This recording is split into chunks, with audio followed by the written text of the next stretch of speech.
अचानक से वो रोटी सोने की रोटी में बदल गई। यहाँ तक कि जिस पतीले में रोटी रखी थी वो पतीला भी सोने में बदल गया। अरे अरे, ये मैं क्या देख रही हूँ? ये तो जादू है। तो क्या अगर मैं ये रोटी जिस पतीले में रखूंगी वो सब सोने का हो जाएगा? निर्मला जादुई रोटी पाकर बहुत खुश हुई। फिर निर्मला रोटी को जिस पतीले में रखती सारे पतीले सोने में बदल जाते थे।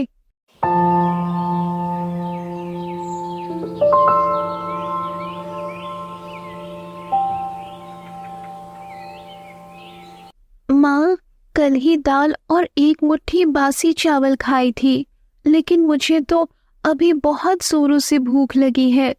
क्या थोड़े से चावल खा लूं? बेटी, घर में तो सूखे चावल ही है, तू यही खा ले।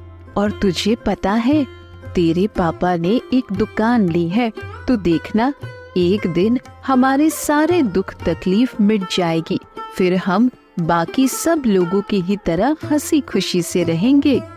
निर्मला के घर में सूखे चावल के अलावा और कुछ न था। उसकी बेटी गीता सूखे चावल खा खाकर परेशान हो गई थी, लेकिन फिर भी निर्मला अब कर भी क्या सकती थी।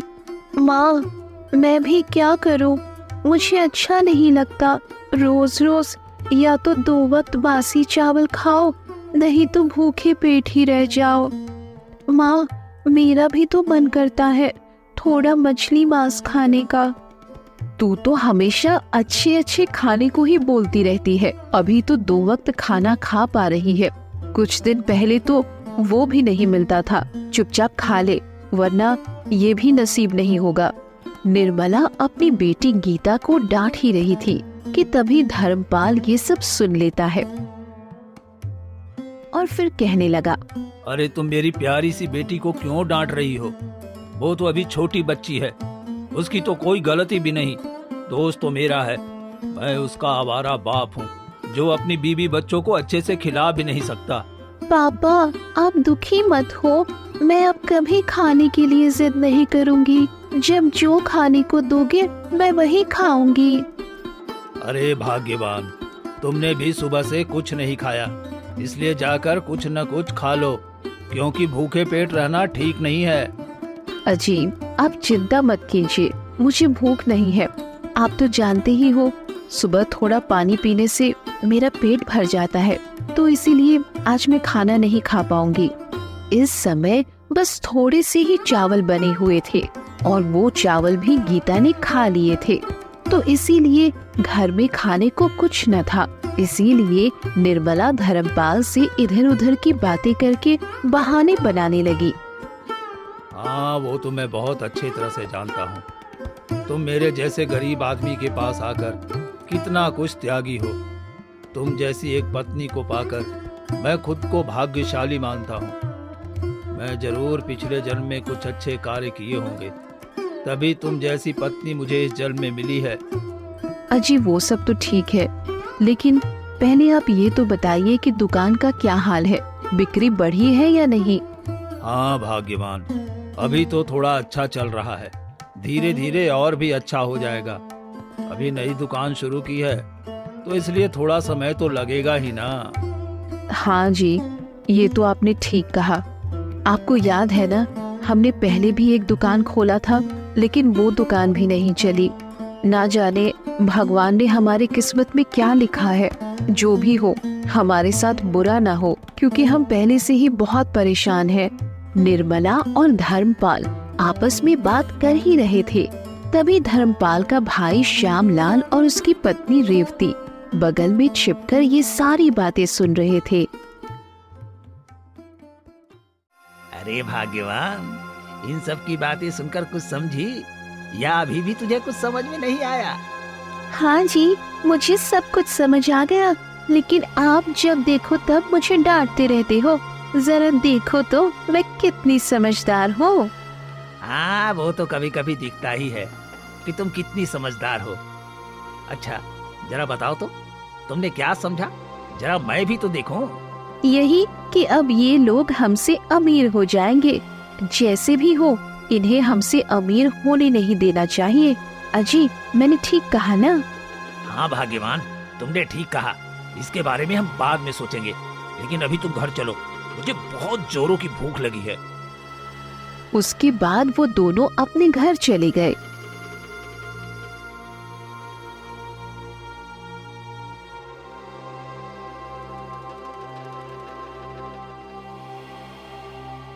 तुम्हारे इस मोटे दिमाग में तो अच्छी बातें कभी आएंगी नहीं, तो मुझे ही कुछ सोचने दो।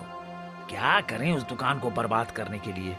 अभी तो दुकान शुरू ही की है, कुछ दिन चलने दो, फिर देखेंगे आगे क्या करना है। अरे पागल औरत, तू चुप कर। कब तक इंतजार करेंगे हैं? जब वो लोग बिल्कुल अमीर हो जाएंगे। तो मेरी बात ध्यान से सुन, आज रात जब सब सो जाएंगे तब हम उस दुकान में आग लगा देंगे। रेवती श्यामलाल की बातें सुनकर हैरान हो जाती है। उसके बाद रेवती कहने लगी, लेकिन इतनी रात को वहाँ पर जाना क्या ठीक होगा? हाँ हाँ भाग्यवान, बिल्कुल ठीक होगा। तुम देखना, रात होते ही मैं उनके दुकान में आग लगा दूंगा। पहले ये बताओ, मेरी योजना कैसी लगी तुमको? हाँ जी, मान गई। आप तो सच में बहुत बुद्धिमान हो। थोड़ी देर बाद शाम हो गई। अचानक मौसम खराब हो गया और देखते ही देखते बहुत तेज तूफान और बारिश शुरू हो गया। माँ, देखो ना, घर में रहना अब नामुमकिन सा हो गया है। बारिश का पानी हमारे बिस्तर तक पहुँच गया है। सारा सामान भीग रहा है। मुझे बहुत डर लग रहा है माँ।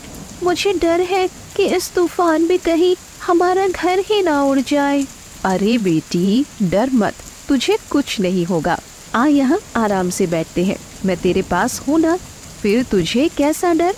माँ, जरा देखो तो, बाहर कितनी तेज आंधी और तूफान है। आज पापा दुकान से वापस घर कैसे आएंगे?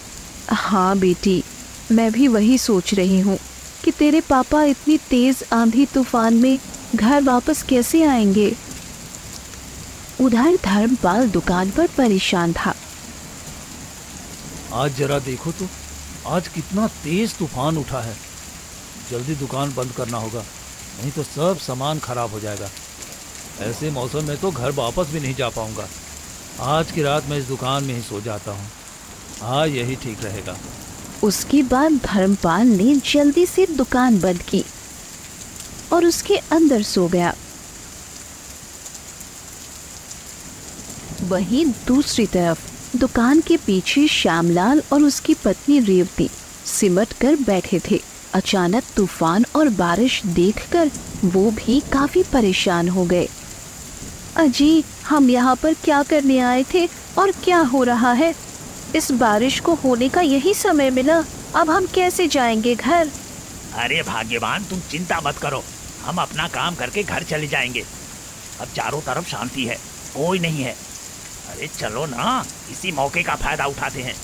जल्दी चलो अब, नहीं तो कोई देख लेगा ना तो सब कुछ बर्बाद हो जाएगा। वो लोग दुकान की तरफ निकल पड़े। थोड़ी देर बाद दुकान पहुंचकर दुकान में आग लगा देते हैं। कुछ समय बाद दुकान में आग विशाल रूप से जलने लगती है। अंदर से गर्मी महसूस करके धर्मपाल उठकर बैठा। अरे, ये अचानक इतनी तेज गर्मी कहाँ से आ रही है? लगता है गर्मी फिर से बढ़ गई है।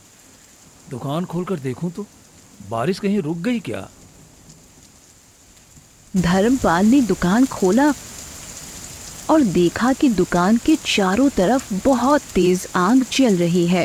हे भगवान, हे भगवान, ये क्या हो गया? हे भगवान, लगता है आज इस आग से नहीं बच पाऊंगा।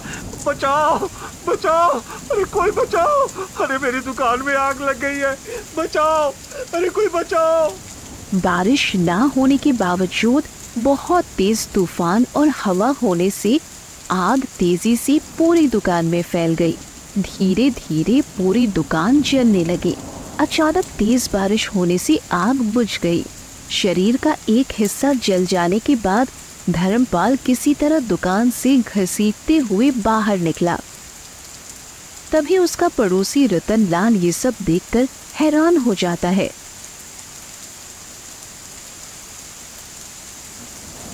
और तुरंत उसके घर की तरफ निकल पड़ता है। भाभी, ओ भाभी, भाभी, अरे जल्दी दरवाजा खोलो, सब कुछ बर्बाद हो गया है। एक तो सारी रात सो नहीं पाई बारिश के कारण, और ऊपर से इतनी सुबह फिर कौन आ गया। चलो जाकर देखती हूँ। अरे रतनलाल, तुम इतनी सुबह यहाँ पर? क्या हुआ? सब ठीक तो है ना? और तुम इतने घबराए हुए क्यों लग रहे हो? भाभी, भाभी, सब कुछ बर्बाद हो गया है। धर्मपाल भाई की दुकान में रात को आग लग गई है। हाँ, और धर्मपाल भाई की हालत भी बहुत खराब है। उन्हें अस्पताल ले जाया गया है। क्या क्या कह रहे हो? ये कैसे हो सकता है? भगवान, ये हमारी कैसी परीक्षा ले रहे हो? चारों तरफ से हमें ऐसे बर्बाद क्यों कर रहे हो? तभी गीता ये सब सुन लेती है और उसकी आंखों से आंसू निकलने लगते हैं। माँ, आप ये सब छोड़ो और जल्दी चलो पापा के पास। पापा न जाने किस हालत में होंगे। निर्मला और गीता आंखों में आंसू लिए तेज कदमों से अस्पताल जाने लगे। थोड़ी देर चलते चलते वो दोनों अस्पताल पहुंच गए। पापा, आंखें खोलो, ये देखो तुम्हारी प्यारी बेटी गीता आई है। आप तो कहा करते थे कि मैं तुमसे बहुत प्यार करता हूँ और तुम्हें कभी छोड़ के नहीं जाऊंगा। अजी, ये सब आपको कैसे हो गया? क्या हुआ आपको? उठिए ना, देखिए हम सब यहाँ आए हैं। सब आपकी चिंता में बेचैन खड़े हैं। अब आप सब उन्हें मत जगाइए, उनकी हालत बहुत खराब है। थोड़ा उन्हें आराम करने दो। और हाँ, आपको बता दूं कि उनके इलाज के लिए बहुत सारे पैसे चाहिए। ये लीजिए पर्ची, और ये दवाइयाँ अभी ले आइए। डॉक्टर दवाई की पर्ची निर्मला के हाथों में दे देता है। निर्मला दवाई का खर्च देखकर बहुत परेशान हो जाती है। अब क्या होगा? अब क्या करूंगी? घर में आज के खाने के लिए भी पैसे नहीं है। फिर मैं इतने पैसे कहाँ से लाऊं कि इनका इलाज अच्छे से हो पाए? माँ, हमारे पास एक ही सहारा है, हमारी गाय। तुम उसे बेचकर पापा का इलाज कराओ। हाँ, इसके अलावा और कोई रास्ता नहीं है। अब हमें उस गाय को बेचना ही पड़ेगा। बेटी, तुम यहीं पर रहो, मैं उस गाय को थोड़ी देर में बेच कर आती हूँ। ठीक है माँ, जाओ, लेकिन जल्दी से आना, क्योंकि पापा का इलाज हमें जल्द से जल्द करना होगा। निर्मला गाय को बेचने निकल पड़ती है। थोड़ी देर बाद गाय बेचकर थोड़े बहुत पैसे पाकर डॉक्टर को दे देती है। ऐसे ही दिन गुजरते गए। कुछ दिन बाद धर्मपाल थोड़ा ठीक हो गया, लेकिन उसके शरीर का एक हिस्सा जल जाने के बाद लकवाग्रस्त हो गया था। निर्मला ईंटों के भट्टे पर काम करके बड़ी मुश्किल से घर चलाती थी। उसके साथ ही उसने अपने खेतों में कुछ गेहूं भी लगाए थे।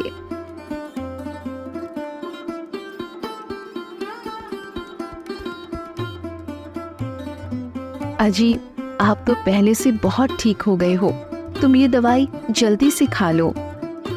तुम्हें कितनी बार कहा है, मेरे लिए दवाइयाँ और मत लाया करो। इतनी मुश्किल से धूप में भट्टे पर काम करती हो। पैसे बचा कर रखो, पता नहीं कल को मैं रहूं ना रहूं, तो तुम्हारे बुरे वक्त में काम आएंगे। तभी धर्मपाल का भाई श्यामलाल उनके घर आता है।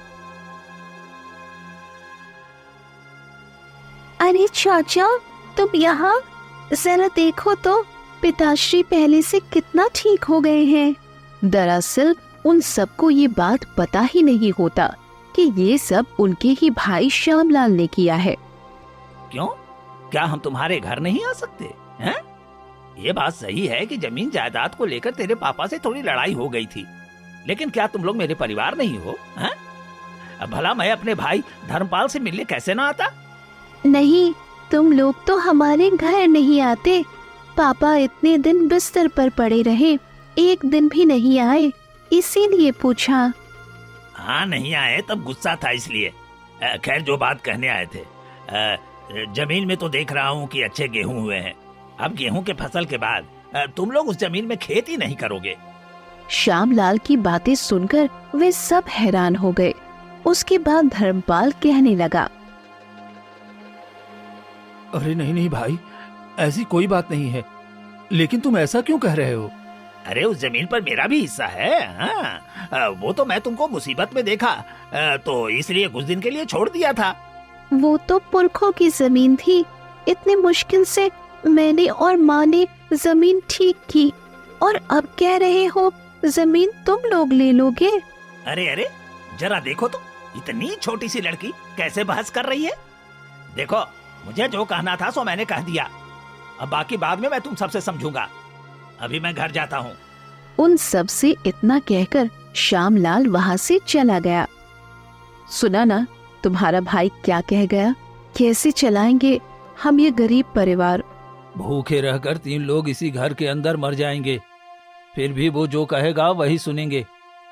एक इंसान के रूप में वो ज्यादा अच्छा नहीं है। अब कहां से नुकसान करेगा समझ नहीं पाओगे। वो जो मेरा अपना भाई होकर भी हमें अपना दुश्मन क्यों देखता है, पता नहीं, कौन जाने। अगली सुबह निर्मला काम पर चली गई तो गीता घर के सारे काम करके बाहर बरामदे में बैठी। हमारी जिंदगी कितनी अजीब है। क्या सच में गरीब इंसानों की जिंदगी में इतना कष्ट होता है? टूटी छत, 2 वक्त का खाना और मैले फटे हुए कपड़े। अभी तो इन सबको 2 वक्त की रोटी बड़ी ही मुश्किल से खाने को नसीब हो रही थी और ऊपर से इनका भाई श्यामलाल इन्हें परेशान किए जा रहा था। लेकिन ये सब इस बात से बिल्कुल अनजान थे कि जल्द ही इनके जीवन में बहुत बड़ी खुशियां आने वाली है और ये सब गांव के सबसे अमीर व्यक्ति बनने वाले हैं। ऐसे ही दिन गुजरते गए। एक दिन, गीता, अरे ओ गीता, मैं कब से बुला रही हूँ, बहरी हो गई है क्या? सुन क्यों नहीं रही?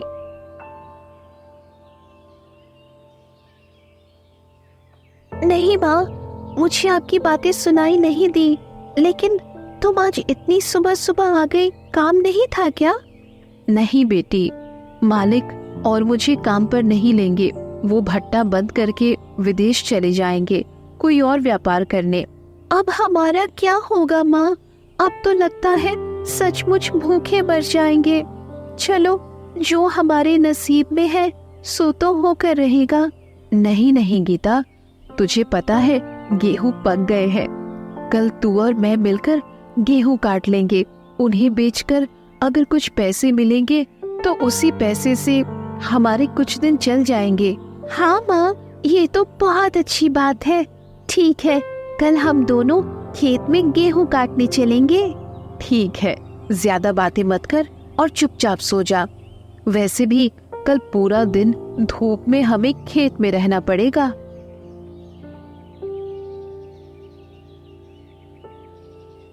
माँ और बेटी चारपाई पर सो जाते हैं। फिर अगली सुबह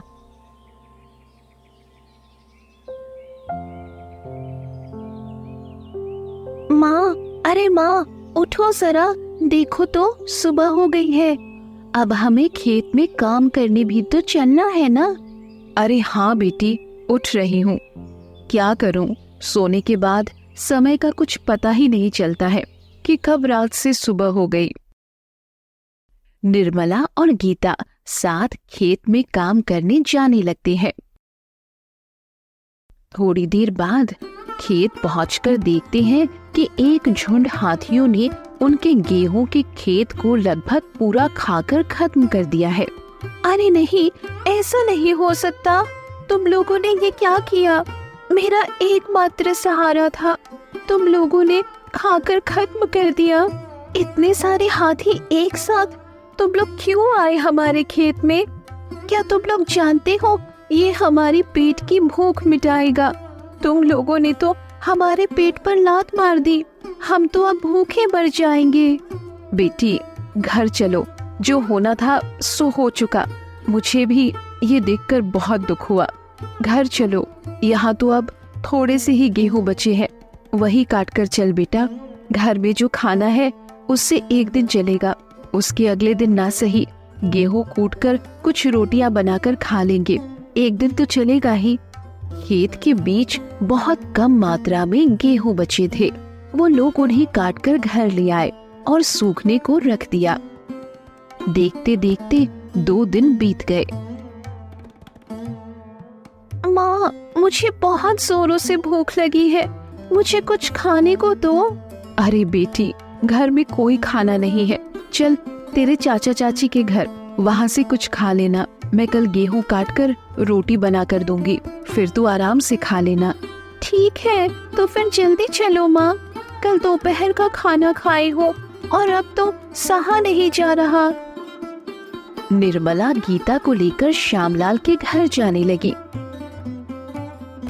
थोड़ी देर बाद वो दोनों श्यामलाल के घर पहुंच गए।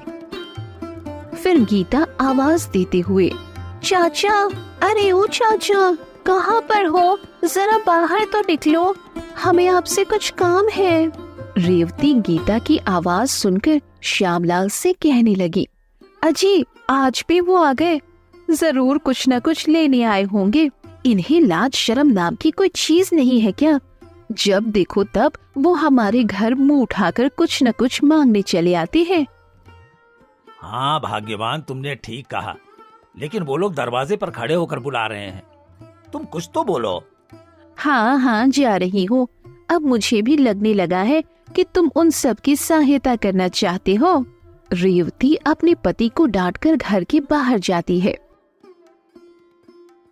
चाचा, हमारे घर में कुछ खाने के लिए नहीं है, इसीलिए आप मुझे थोड़े से चावल खाने के लिए दे दो। वैसे भी मैंने कल दोपहर से कुछ नहीं खाया। अरे बेटी, हमारे पास भी चावल नहीं है, जो थोड़ा बहुत बचा था वो हमने खा लिया, लेकिन तुम लोग जब देखो तब मुंह उठाकर कुछ न कुछ मांगने चले आते हो। क्या तुम लोगों को शर्म नहीं आती है क्या? है? अजी, आप ऐसे क्यों बोल रहे हैं? वो तो अभी बच्ची है, तुम लोग तो हमारे अपने हो। वैसे भी हम लोग तो हैं तुम सबकी मदद करने के लिए। अच्छा, तुम लोगों को कुछ भी लेना हो तो हमारी याद आती है, जब देखो तब मुंह उठाकर कुछ न कुछ मांगने चले आते हैं। अरे जा यहाँ से, और किसी चीज के लिए हमारे दरवाजे पर मत आना। हाँ, मुझे तुम लोगों को देखकर ना बड़ी परेशानी होती है। श्यामलाल को ऐसा कहता देख निर्मला मन ही मन बहुत दुखी होती है।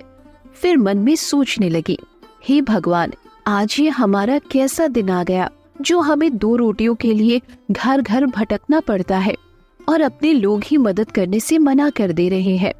बेटी, यहाँ से चल, अब हमारा यहाँ और रुकना ठीक नहीं। हाँ माँ, तुम ठीक कह रही हो, हमें घर चलना चाहिए। माँ और बेटी दोनों दुखी होकर घर जाने लगी। थोड़ी देर बाद वो दोनों घर पहुंच जाते हैं।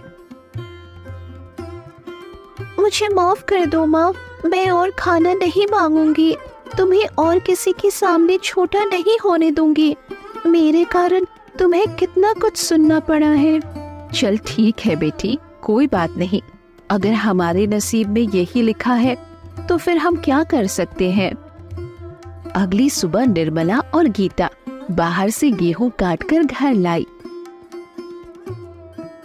बेटी गीता, तुम बहुत परेशान हुई हो, तुम थोड़ा आराम कर लो, मैं रोटी बनाकर तुम्हें खाने के लिए लाती हूँ, तब तक तुम इस चारपाई पर बैठ जाओ। ठीक है माँ, पापा ने पानी मांगा, मैं पापा को थोड़ा पानी दे आती हूँ। हाँ हाँ जरूर, क्यों नहीं बेटी, तू अपने पापा को पानी दे आ और साथ में ये भी देख लेना कि उन्होंने दवाई खाई है या नहीं। ठीक है माँ, मैं देख लूंगी।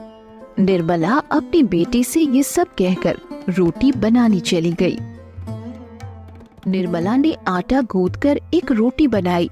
अचानक से वो रोटी सोने की रोटी में बदल गई, यहाँ तक कि जिस पतीले में रोटी रखी थी वो पतीला भी सोने में बदल गया। अरे अरे, ये मैं क्या देख रही हूँ? ये तो जादू है। तो क्या अगर मैं ये रोटी जिस पतीले में रखूंगी वो सब सोने का हो जाएगा। निर्मला जादुई रोटी पाकर बहुत खुश हुई। फिर निर्मला रोटी को जिस पतीले में रखती सारे पतीले सोने में बदल जाते थे। गीता के पापा, अरे ओ गीता के पापा, जरा देखो ये कैसा जादू है। अचानक निर्मला ठोकर खा गई और रोटी जाकर धर्मपाल के ऊपर गिरी। रोटी गिरते ही एक तेज सुनहरी रोशनी निकली और देखते ही देखते धर्मपाल अचानक से बिल्कुल ठीक हो गया। अरे भाग्यवान, ये कैसे हो सकता है? मैं ठीक हो गया हूँ। जरा देखो तो, मैं उठकर खड़ा हो सकता हूँ और साथ में हाथ पैर भी हिला रहा हूँ। ये कैसे संभव है? अरे गीता के पापा, आप जानते हैं ये सब जादुई रोटी के कारण हुआ है। यहाँ तक कि रोटी जिस बर्तन में रखी जा रही है वो भी सोने का हो जा रहा है। धर्मपाल ये सब देखकर हैरान था और साथ में खुश भी हो गया। देखा बेटी, आखिर भगवान ने हमारी सुन ली और साथ में हमारे इस कठिन गरीबी को भी हमेशा के लिए दूर कर दी उन्होंने। अब हमारे पास कोई कमी नहीं रहेगी। हाँ माँ, उन सब हाथियों के कारण हुआ है। वो हाथी कोई सामान्य हाथी नहीं थे। भगवान ने हमारी छोटी चीजों को छीनकर बड़ी चीजें दी है। हाँ बेटी, तुमने ठीक कहा। इंतजार का फल तो मीठा ही होता है। ऐसे ही दिन गुजरते गए। देखते ही देखते वो सब गांव के सबसे अमीर व्यक्ति बन जाते हैं। फिर उनके भाई श्यामलाल और रेवती से ये सब देखा न गया। एक दिन, अजी ये कैसे हो सकता है? देखते ही देखते वो लोग बहुत अमीर हो गए। पैसा, दौलत, बड़े बड़े घर, अब किसी चीज की कमी नहीं है उनके पास। नहीं नहीं, हमें जल्दी कुछ न कुछ करना होगा। श्यामलाल और उसकी पत्नी रेवती धर्मपाल को अमीर होता देख जलने लगे थे। अब वो दोनों उन्हें बर्बाद करने के लिए योजना बनाने लगते हैं। ऐसे ही करते करते कुछ दिन बीत जाते हैं। फिर एक दिन, भाग्यवान, भाग्यवान ऐसे और कितने दिन हाथ पैर मोड़कर बैठे रहेंगे हैं? जो लोग 2 दिन पहले भिखारियों की तरह मेरे दरवाजे पर आया करते थे, जरा देखो तो आज वो अचानक इतने अमीर कैसे हो गए और हम देखते ही रह गए। हाँ जी, आप ठीक कह रहे हैं, लेकिन इसके अलावा और हम कर भी क्या सकते हैं? अरे मूर्ख औरत, तू किसी काम की नहीं है। चल चलकर पता लगाते हैं उनके अमीर होने का कारण क्या है। हाँ ठीक है, चलो। वो दोनों धर्मपाल के घर जाने लगे। थोड़ी देर बाद घर पहुंचकर खिड़की से छुप कर देखा। एक सोने की रोटी धर्मपाल अपने खाने के बर्तन में रख रहा था और वही रहस्यमय तरीके से सोने में बदल जा रहा था। अरे अरे भाग्यवान, कहीं हम सपना तो नहीं देख रहे? जो मैं देख रहा हूँ, क्या तुम भी वही देख रही हो क्या? हाँ जी, आपने ठीक कहा, वही मैं भी देख रही हूँ। तो बताओ अब आगे क्या करना है? अच्छा, तो उनके अमीर होने का असली राज ये है। चलो कोई बात नहीं, वो लोग यहाँ से चले जाएंगे तो उसे चोरी कर लेंगे। हाँ, ये ठीक रहेगा।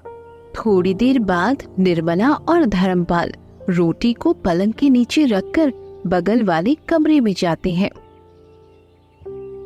तब तक रेवती घर में घुस गई और रोटी चुराकर तुरंत अपने घर चली गई। अरे भाग्यवान, तुम जल्दी से रोटी को पतीलों के ऊपर रखो, मैं और प्रतीक्षा नहीं कर सकता। हाँ हाँ रखती हूँ, थोड़ा रुको तो, इतने बेचैन मत हो। निर्मला ने रोटी को एक पतीले के ऊपर रखा तो रोटी पिघलकर पतीला भर कीड़े बन गए। अरे अरे अरे अरे, ये क्या हो गया? अरे भागो रे भागो! अरे भाग्यवान, कीड़े हमारे पीछे हैं। अरे जल्दी दौड़ो! भैया भाभी बचाओ हमें, वरना आज ये कीड़े हमें मार डालेंगे। उन दोनों के शरीर पर ढेर सारे कीड़े लगे हुए थे, इसीलिए वो दोनों धर्मपाल के पास मदद मांगने जा रहे थे।